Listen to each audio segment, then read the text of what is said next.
I'm about to get married, but his mother just tried to unalive me and my baby, so I'll need to unalive this wedding instead. I'm sorry in advance if you don't understand my English. I try to improve every day, but it's difficult for me. I am 29 years old, and I have been with my partner for 12 years now. Ever since we got together, his mother has made it clear that she hates me. I never understood the reason, but I think it is out of jealousy, given that before me, he was a complete mama's boy. My partner proposed to me when we discovered that I was 3 months pregnant, and of course, I said yes. I was very excited and quickly began the preparations. I hired a wedding planner, and from there, everything went wrong. My mother-in-law told everyone that I was a bad woman for not taking care of my own wedding and that I was tying up her son with a pregnancy. She planted in everyone's mind that I was a lazy and irresponsible woman. We have a shared savings account and have been able to save a lot over the years, so we both paid for the wedding since we have been together for so long. We always said that if we ever separated, we would split the account in half. Now that we were going to get married and have a baby, we used it for planning. However, my mother-in-law insisted that the tradition is for the bride's father to pay for the wedding. Since I don't have a father, she argued that I should take care of the expenses.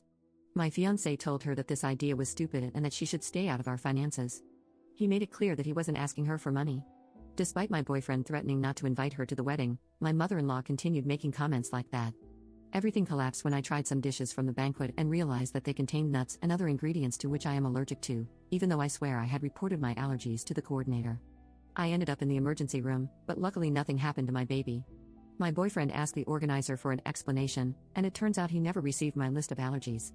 We communicated by email, and we kept everything saved on a document containing all that information before we sent it to the coordinator, but when the coordinator got the document, it was missing all the things I was allergic to. My husband has the document saved on his mother's computer, which was our old computer. My husband didn't hesitate and immediately accused her of it.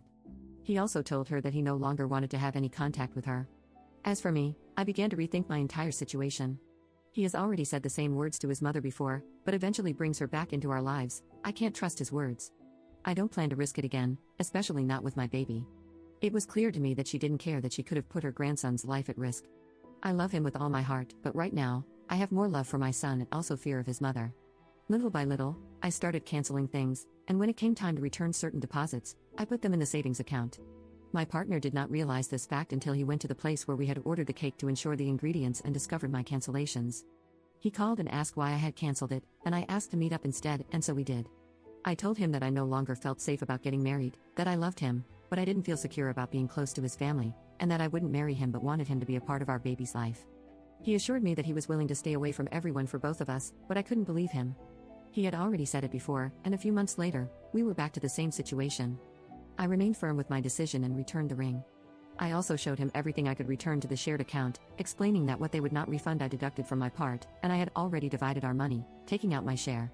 It's been a week, and I'm devastated, and of course, he is too. Our mutual friends have told me that some think I did the right thing, while others say I was miserable. I am only looking out for the health and well-being of my baby and myself.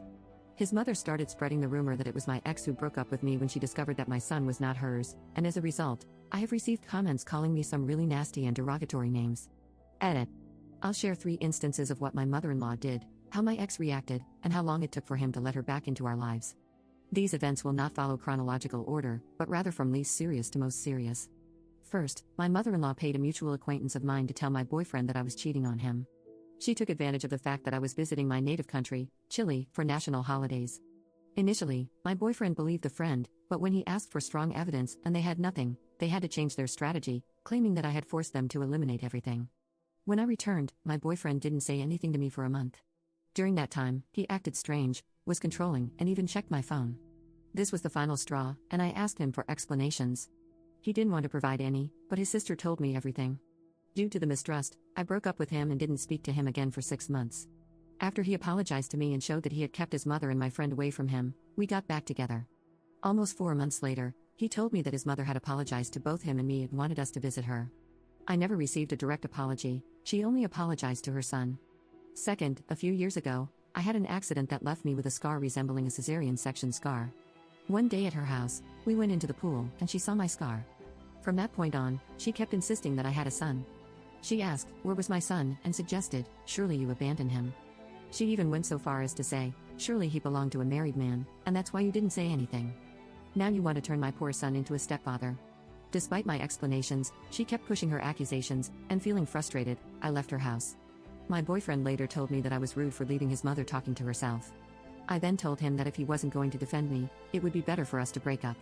Although he didn't want to end things, he eventually spoke to his mother to stop her from spreading false accusations, but she had already told everyone that I was a dirty woman trying to make her son a stepfather. My boyfriend claimed he stopped talking to his mother, but 2 weeks later, when I returned from work, he was in the bathroom, and his mother was rummaging through my drawers. When I confronted her, she demanded to see photos of my son. I told her to leave, and she started swinging at me. My boyfriend emerged from the bathroom and witnessed his mother calling me a number of derogatory names while getting physical with me. He eventually kicked his mother out of the house. A month passed, and out of nowhere, he told me to get ready, saying, "Let's go out." When I asked where we were going, he said to a restaurant to celebrate his mother's birthday. And lastly, this incident occurred when we were together for 2 years. I had shared several occasions at his mother's house, but never for Christmas. During that dinner, each dish contained 1 or 2 ingredients that triggered my allergies. I couldn't eat anything, and I practically had to force myself not to eat. Fortunately, I realized it before trying anything, just before putting the food in my mouth. She was aware of my allergies, but she pretended not to know. My boyfriend supported me that time and left the dinner with me.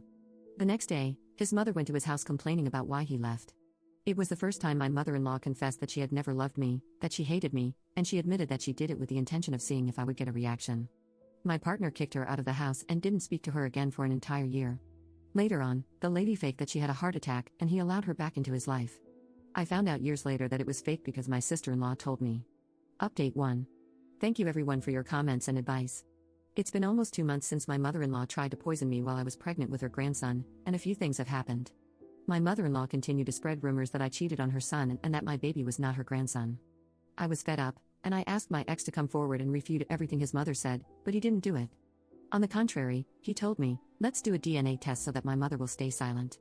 I told him that I would not cater to her demands, and that if he wasn't going to defend me and his son, he better not even consider himself the father of my baby. Not even this made him react, so I blocked him and decided to consult with a lawyer regarding the issues of custody and parental rights.